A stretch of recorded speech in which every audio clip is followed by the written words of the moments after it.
साथियों,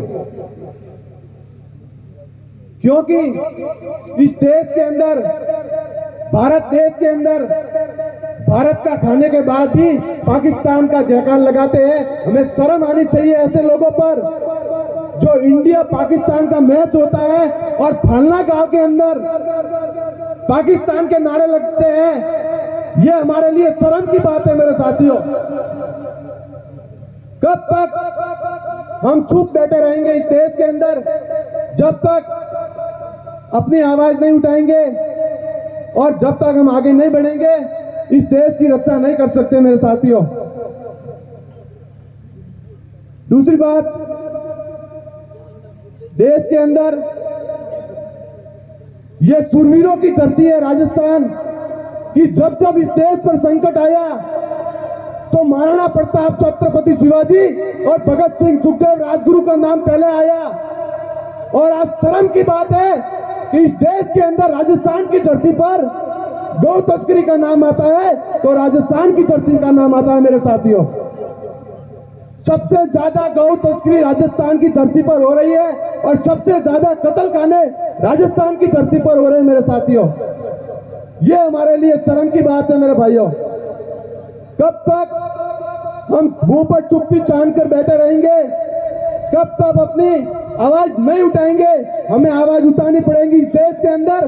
जब तक हम जिएंगे तो भारत देश के लिए और इस मातृभूमि के लिए और अपनी बहन बेटियों की रक्षा के लिए हम जिएंगे मेरे साथियों। एक जमाना था कि हम अपनी बच्ची की सगाई करने जाते थे तो पहले देखते थे उसके घर में धन कितना है मेरे साथियों। और कौन सा धन? वो गौ माता। और जिसके घर में ज्यादा गौ माता हुआ करती थी वही अपनी बहन बेटी की सगाई किया करते थे मेरे साथियों। और आज शर्म के मारे कहना पड़ता है कि अपनी बहन बेटी की सगाई करने जाते हैं तो पहले उसके घर में पैसे, धन दौलत, गाड़ी, बंगला देकर और उस बहन की सगाई किया करते, उसकी शादी किया करते मेरे साथियों।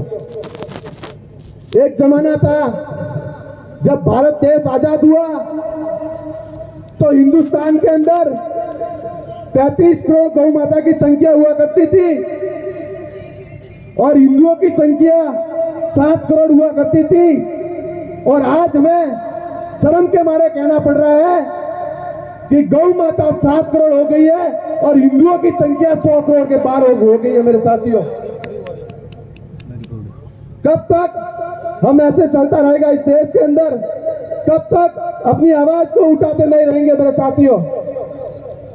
इसलिए हमें कुछ करना पड़ेगा, युवाओं को आगे आना पड़ेगा और अखंड भारत के अंदर भगवा ध्वज लेकर आगे निकलना पड़ेगा। तभी हमारा देश, धर्म सुरक्षित रहेगा, वरना सुरक्षित नहीं रहेगा मेरे साथियों। क्योंकि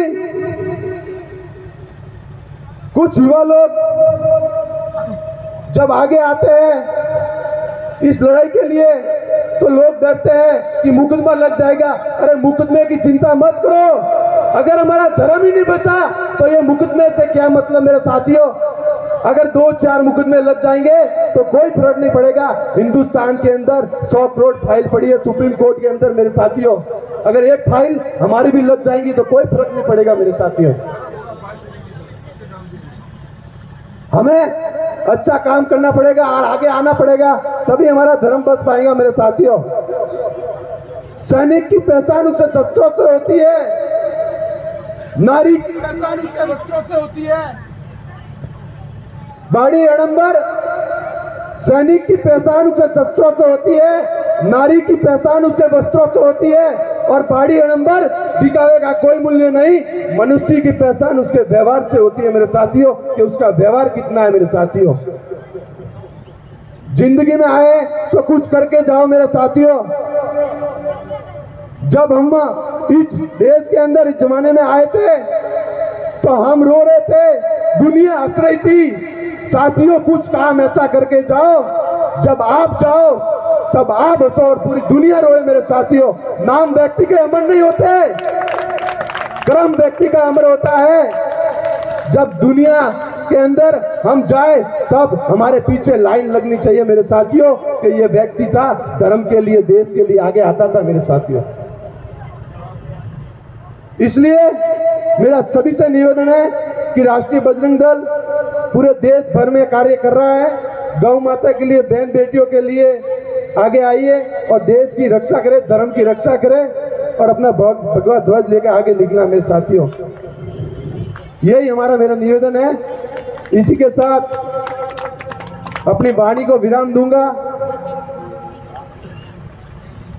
और एक बात भी और भी कहना चाहता हूं कि यहां पे जितने भी पंडाल के अंदर आए, अगर सब लोग चाहते हैं कि देश की धर्म की रक्षा हो तो हाथ खड़ा करके बोल दीजिए कि धर्म की रक्षा होनी चाहिए कि नहीं होनी चाहिए। धर्म की रक्षा हाथ खड़ा करके बताइए एक बार। इसलिए परसों बहन बेटी के लिए तहसीलदार को ज्ञापन देंगे और सभी से निवेदन है कि ज्ञापन में भाग लीजिए और कड़ी से कड़ी कार्रवाई करके उन दोषियों को जेल की हवा खिलाएंगे। यही हमारा निवेदन है। इसी के साथ अपनी वाणी को विराम दूंगा। भारत माता की जय, जय श्री राम, जय श्री राम। गौ माता की।